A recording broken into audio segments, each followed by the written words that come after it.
pittore della vita contemporanea.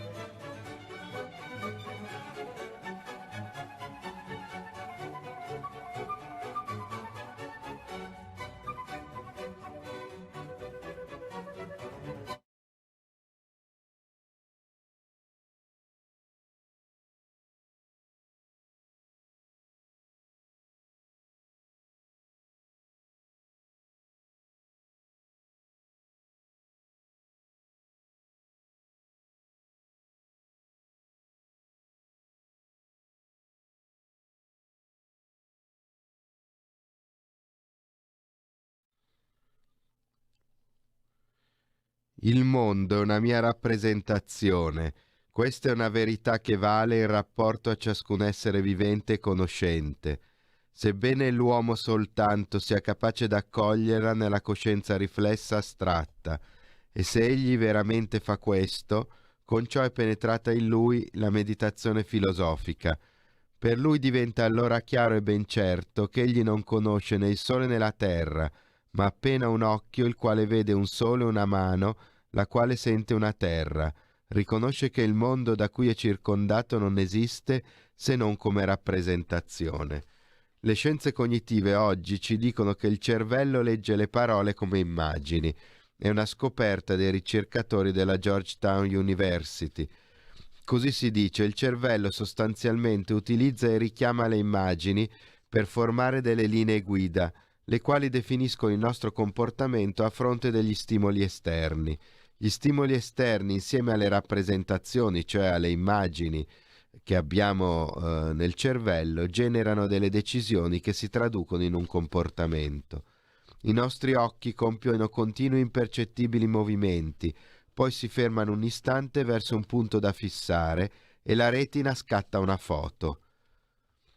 Gli elementi scelti e fotografati generano immagini, le quali possono essere richiamate in qualunque momento, influenzando il comportamento e le decisioni dell'individuo impegnato in quel particolare contesto.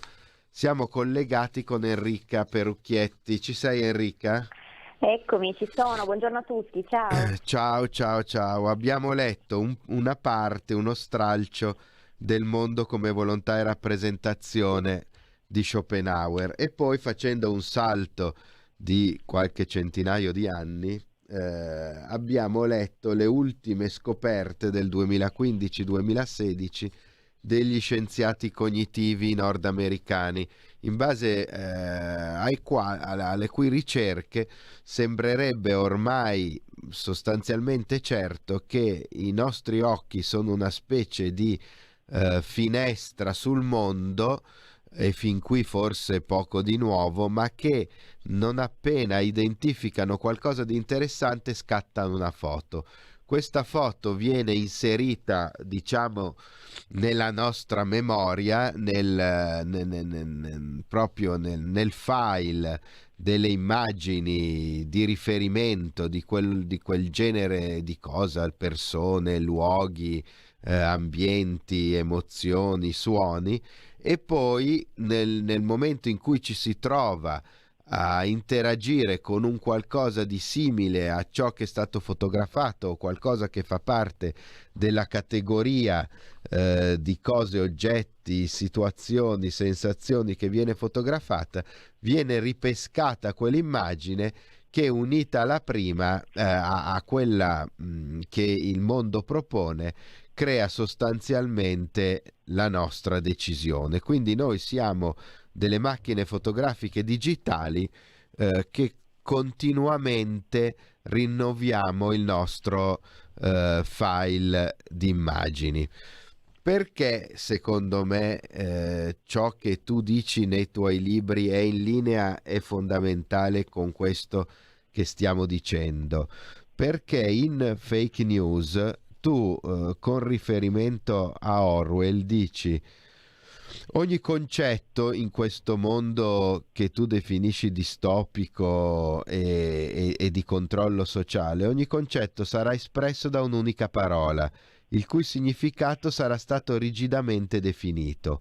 Senti, ma se fosse come dici tu in Fake News, di fatto Orwell aveva ipotizzato un mondo anche a una sola immagine sostanzialmente, no? Perché se il linguaggio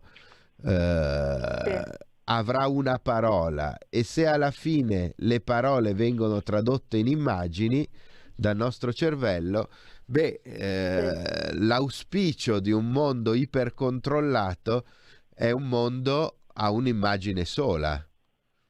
Sì, o comunque è un mondo in cui vige la neolingua orwelliana, che cosa fa il linguaggio in Orwell, in particolare la neolingua? Rende difficile, praticamente impossibile, riuscire a pensare a concetti, quindi anche richiamare immagini che siano considerate eretiche dal Grande Fratello. Certo. Quindi non potendo più pensare addirittura, perché non esistono più le parole, perché quelle parole sono state considerate appunto psicoreato, i concetti che le veicolano, ma le parole vengono continuamente cancellate, altre vengono riscritte e inventate. Nel momento in cui addirittura il linguaggio viene riscritto, si rende sempre più difficile, se non addirittura impossibile, esprimere appunto in concetti, quindi anche in parole, le immagini e le idee che noi abbiamo o avremmo in testa. Secondo me il discorso, cioè quello che spiegavo in Fake News, che quello che immaginava George Orwell nel 1984, in realtà è molto vicino a noi e si sta anche concretizzando. Perché? Perché, come spiegavo con tanti esempi, il potere fa proprio quello che Orwell spiegava nel 1948, ossia riscrive continuamente la lingua, cancella alcune parole perché magari non sono politicamente corrette, perché sono scomode, proprio perché veicolano dei concetti che non possono più essere utilizzati dai cittadini perché vengono considerati degli psicoreati, e quindi di fatto inibisce alle persone di pensare in modo diverso rispetto alla dottrina del Grande Fratello nel 1984, alla dottrina, chiamiamola, del politicamente corretto, comunque alla dottrina che il potere vuole nella nostra società. Questo è un punto secondo me delicatissimo, ma anche fondamentale, su cui si riflette pochissimo, quasi niente, ma se noi davvero iniziassimo a fare attenzione a tutte quelle parole che vengono introdotte e a tutte quelle parole che invece non vengono più utilizzate perché vengono considerate appunto fastidiose e alla società verrà detto che non sono politicamente corrette e tutto il resto, ci renderemo conto che in realtà si cerca proprio di restringere sempre di più il campo concettuale della nostra mente, in modo che noi pensiamo con sempre meno concetti, idee, e che quindi anche le immagini che, come dicevi tu, abbiamo in mente non possano poi avere una contropartita, un relativo nome o termine per essere utilizzati, e che in qualche modo si atrofizzino e muoiano nella nostra testa. E quindi si va effettivamente verso una mente in cui esisterà una sola immagine. Ovviamente una sola immagine è esagerato, però in qualche modo è così. E anche il dover rimescolare con termini sempre ad esempio stranieri, di cui tendenzialmente poi le persone non conoscono neanche il vero significato, secondo me serve proprio a confondere e a inibire sempre di più oltre che il linguaggio, proprio il pensiero, perché, come spiegava Orwell, il peccato più grande per il Grande Fratello e quindi per la società distopica immaginata in 1984 è lo psicoreato, ossia il pensare in modo eretico, cioè diverso da quello che la società vuole imporre ai propri cittadini. Ecco, senti, visto che tu parli di psicoreati come reati del mondo distopico che tu descrivi, quello in cui di fatto ci dovrà essere una sola lingua con una sola parola, e quindi per quello che noi vogliamo qui raccontare anche di una sola immagine, no? Abbiamo qui con noi in diretta, per citare una canzone dei Talking Heads, lo Psycho Killer, cioè il direttore di Radio Padania. Eccolo qua. Ciao. Buongiorno Enrica. Ciao. Allora, Luca, buongiorno a tutti. Io intanto gli chiederei, perché qualcosa ha detto anche, ha accennato nello stralcio di rassegna stampa che ho sentito io prima, se lui ha notato nel corso della sua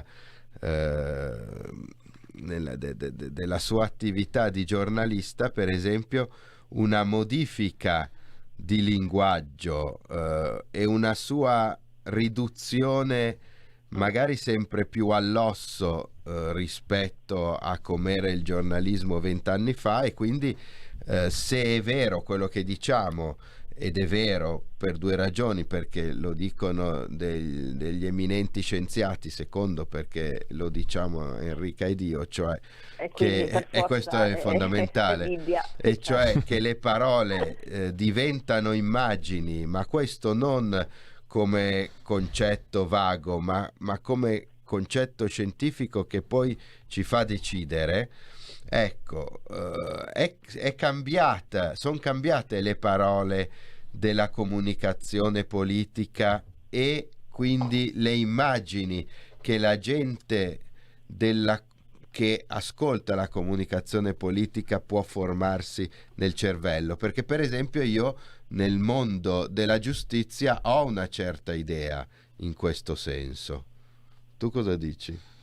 Nel mondo del giornalismo sicuramente c'è stata questa evoluzione che è in corso, secondo me, che è ancora un processo in divenire, però la semplificazione barra iconizzazione, diciamo, se vogliamo chiamarla così, cioè l'immagine come semplificazione di qualcosa di più complicato, di più complesso, no? La riduzione, diciamo, a un significato o a una serie di significati più concentrati, più semplici, più, come dire, istantanei, come appunto l'immagine, che la vedi e poi dopo la sostituisci con un'altra. Secondo me quello c'è stato sicuramente. È cambiato il linguaggio, non c'è più, per esempio, una cosa, no? Che noto, non c'è più bisogno di fare dei reportage, di mandare le persone a vedere le diversità del mondo, perché tutto sommato tu le riassumi sotto una serie di categorie che molto spesso sono anche dettate dalle esigenze come dire, di portare avanti determinati filoni cultural-politici del momento. Insomma, se in un certo momento funziona una certa parola d'ordine, tu riconduci i fatti più o meno a quella parola d'ordine lì, o se la vuoi far funzionare. Quindi le diversità e le differenze del mondo vengono ridotte sempre di più, non dico ad unum, per usare un termine antico, però più o meno sì, a poche variabili fondamentali.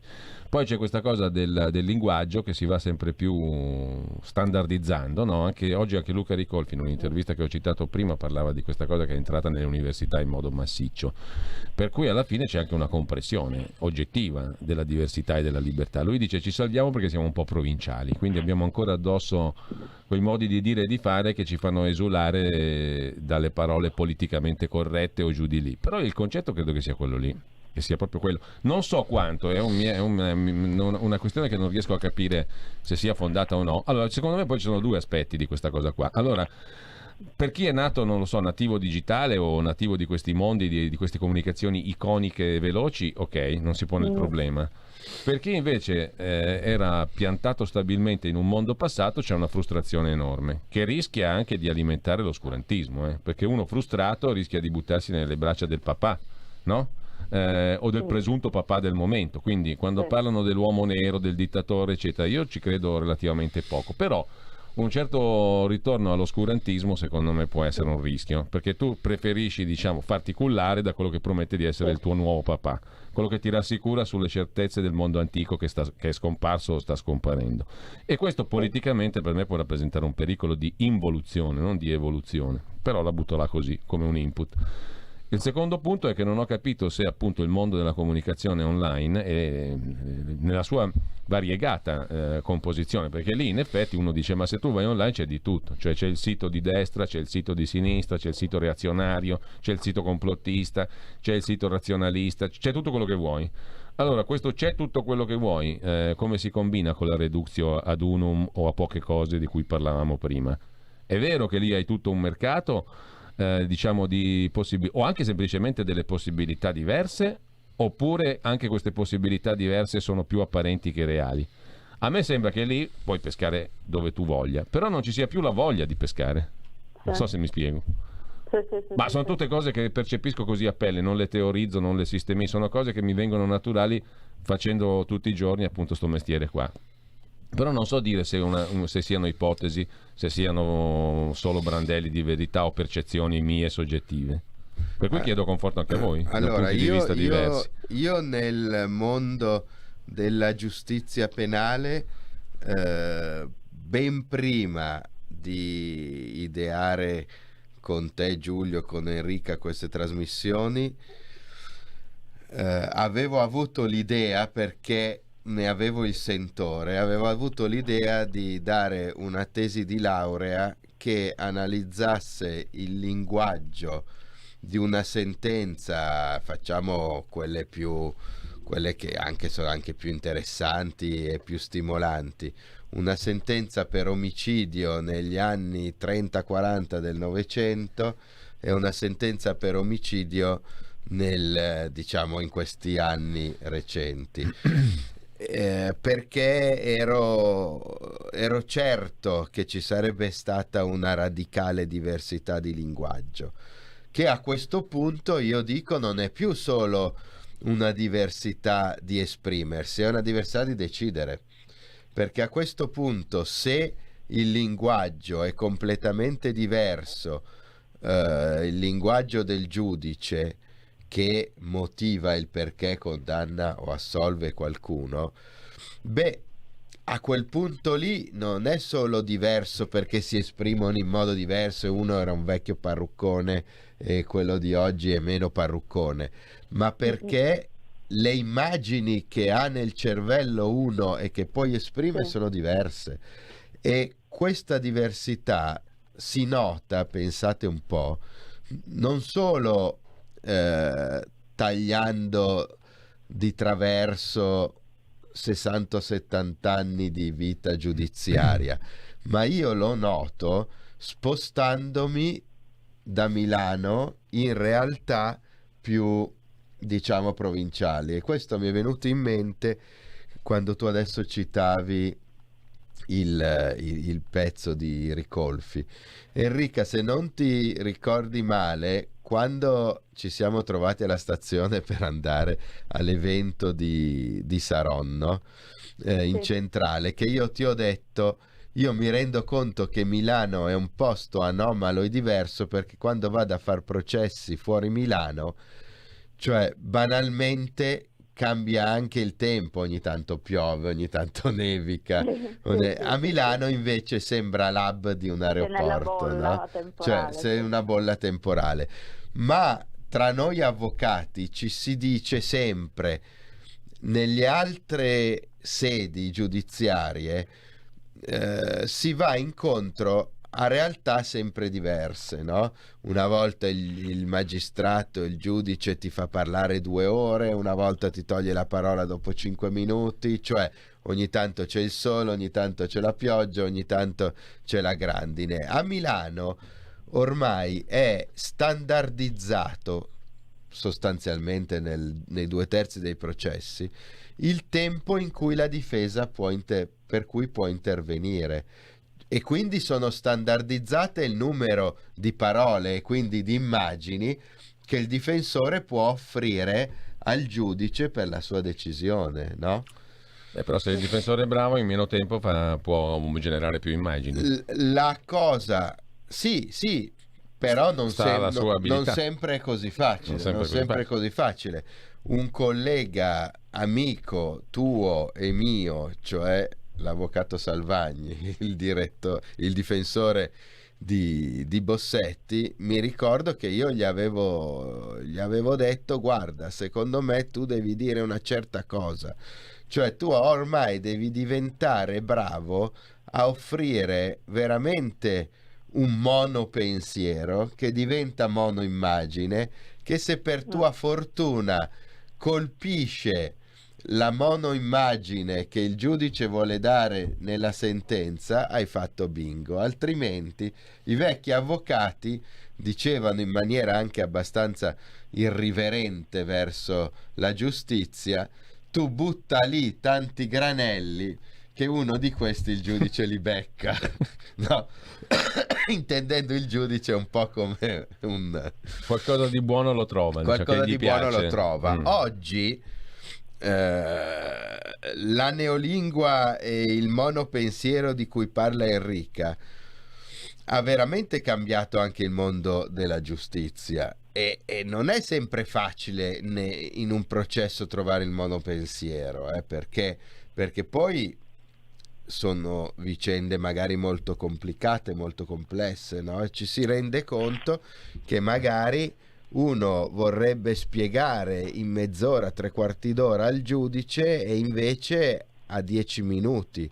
Devo dire, Enrica, che la prima volta a me è successo a Torino questa cosa, davanti al Ma tribunale del Enrica cosa ne riesame. pensi? Enrica, cosa ne pensi di tutte queste variazioni sul tema della riduzione a uno, a poco? Perché mi interessa molto Allora, sentire la tua opinione. rispetto- Però dobbiamo fare una... rispetto a quello- Scusa Enrica, dobbiamo fare una piccola pausa, mi dicono dalla Ok, regia. pausa. Ok. Pochissima roba, poi sentiamo anche la tua opinione perché mi incuriosisce a sto punto.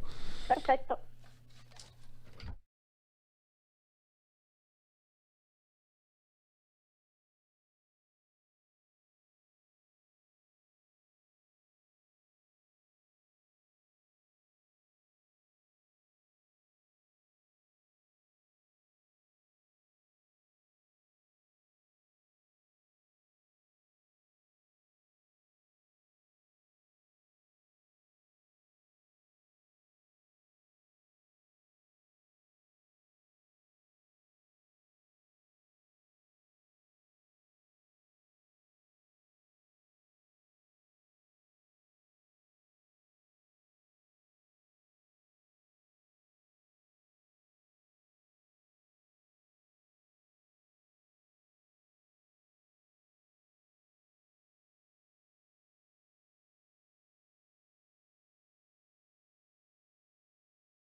Allora, rieccoci. Sono abusivamente entrato nel pittore, nel mondo Siamo del noi che pittore. siamo abusivi nel tuo quadro. No, però con Enrica Perucchietti allora volevo tornare sul ragionamento che abbiamo fatto. Tu come lo inquadri questo problema? Che secondo me ha molte più facce di quante non se ne dica, no? Perché in realtà Sì, non è che tu secondo puoi me, ridurre il infatti- mondo sempre ad uno, perché non ce la fai, è un casino, detto in termini No, volgari, no? certo. Diciamo che quello è il punto ideale a cui si vorrebbe arrivare, citando appunto il discorso della neolingua orwelliana. Rispetto a quello che dicevi tu, mi sono venute in mente due considerazioni. Primo, tu parlavi dei nativi digitali o comunque dei ragazzi che ormai si sono abituati anche a immaginare attraverso ad esempio le emoticon o comunque dei simboli che sono i più semplici possibili, e secondo me sarebbe molto interessante il fatto che è come se pensassero attraverso delle forme di geroglifici primitivi che però sono diversissimi dai veri e antichi geroglifici che avevano tutta una serie di rimandi simbolici sacri, mitologici al loro interno, che ovviamente i simboli di oggi non hanno, e quindi già questo secondo me tende ad atrofizzare il pensiero, il linguaggio, il fatto che si chatti, si parli e addirittura si scrive inserendo delle faccine e basta.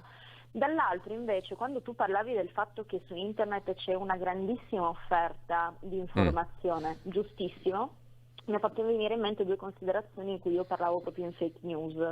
Ossia, la prima è che tutta questa offerta in effetti è pericolosa per il potere costituito, e secondo me vi rientra tutto quel tentativo che negli ultimi anni è rientrato sotto l'egida della battaglia contro le fake news, che in qualche modo ha cercato di portare a un oscuramento di alcuni siti e soprattutto alla censura sui social, ma anche proprio sul web. Cioè di fatto ha cercato e sta ancora cercando di portare a una specie di reato di opinione in cui i contenuti che vengono considerati scorretti possano essere tolti, cancellati dal web e di fatto censurati, perché secondo me, questa era l'opinione che esprimevi in fake news, il potere sta cercando proprio di inibire, di rendere sempre più difficile ai ricercatori alternativi, giornalisti alternativi, comunque a coloro che non portano avanti il pensiero unico, il mantra del pensiero unico, del politicamente corretto e via discorrendo, di esprimersi e di fare anche in qualche modo di fare una comunicazione, un'informazione che possa poi dilagare e colpire impressionare e colpire altre menti. Dall'altro, come dicevi tu, però ci sono tante informazioni, tanti siti diversi, però poi alla fine forse non abbiamo più il tempo e la voglia di approfondire. Su questo sono assolutamente d'accordo, infatti rientra in quel fenomeno che viene definito oggi post-verità, per cui alla fine si tende, nonostante l'eccesso anche di informazioni, anche quelle più esagerate, variopinte, tu parlavi anche giustamente del complottismo, si tende poi ad accettare come verità soltanto quello che risuona meglio con il proprio sistema di credenza. E quindi in qualche modo, nonostante la varietà di informazione, purtroppo la maggior parte delle persone che cosa fa? Reagisce a questo tipo di informazione chiudendosi e andando invece ad accettare, a prendere e quindi a seguire soltanto quelle informazioni che sono in linea con il proprio algoritmo, citando Luca.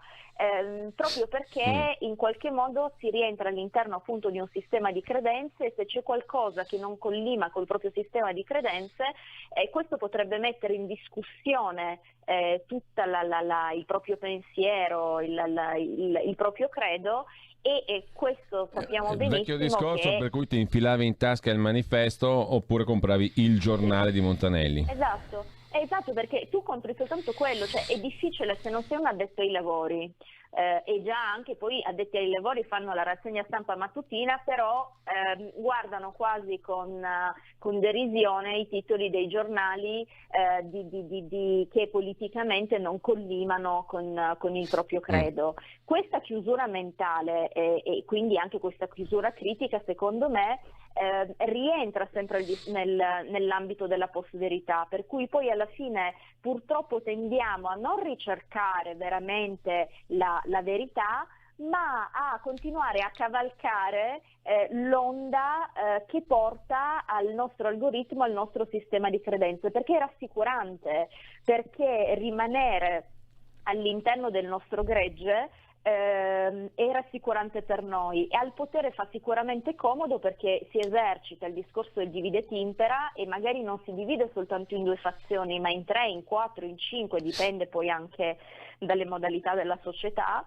E comunque fa comodo, perché poi noi ci ritroviamo all'interno di scatole, ed è difficile che, se io vivo all'interno della mia scatola con le mie credenze, io a un certo punto decida di uscire dalla mia scatola senza entrare subito in un'altra scatola, perché l'uscita dalla scatola, come l'uscita dalla caverna platonica, o come l'uscita, pensiamo da Matrix, nel celebre film dei fratelli Wachowski, è traumatico, e noi ormai non abbiamo più tempo, ma neanche più, secondo me, la coscienza critica e la vera volontà di affrontare quel percorso per arrivare a ricercare la verità e mettere in discussione tutto, perché se comunque noi siamo immersi nella propaganda, pochissimi se ne rendono conto, pochissimi lo accettano, e anche quando se ne rendono conto in qualche modo frenano o fanno in modo di non volerlo accettare, proprio perché è comunque duro vivere in un mondo in cui poi devi mettere tutto in discussione. È più facile vivere all'interno di un gregge. Sì. Allora, sì, per chiudere questa prima puntata del pittore della vita contemporanea, citerei Jean-Louis Borges, che tu hai indicato nel tuo testo Fake News. Se si stampa una notizia a grandi lettere, la gente pensa che sia indiscutibilmente vera.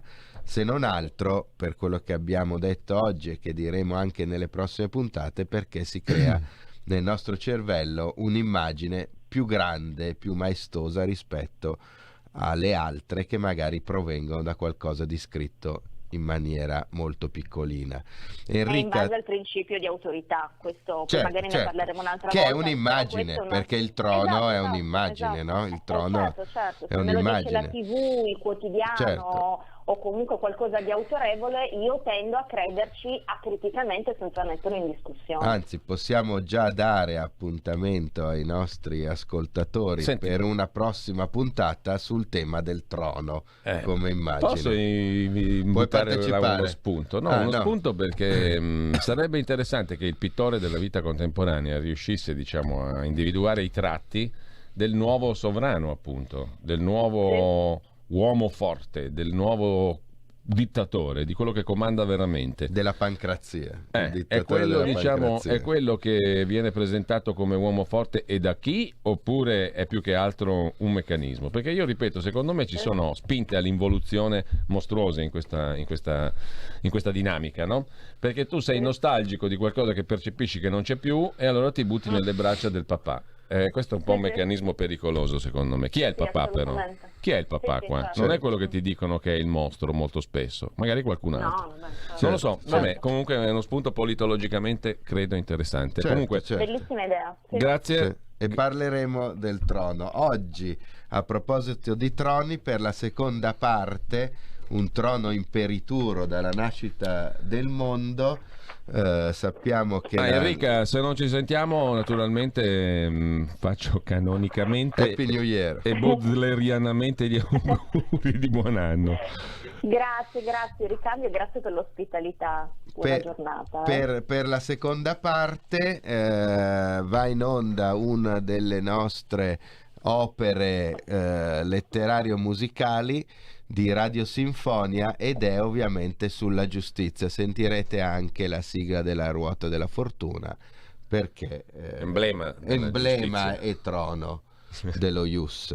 Grazie, buona giornata a tutti.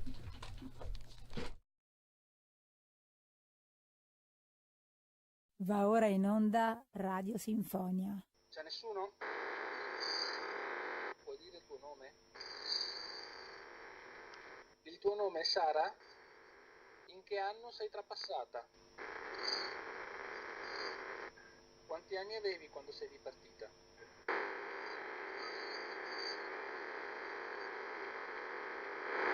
L'Apocalisse, atto secondo, un dialogo sulla giustizia.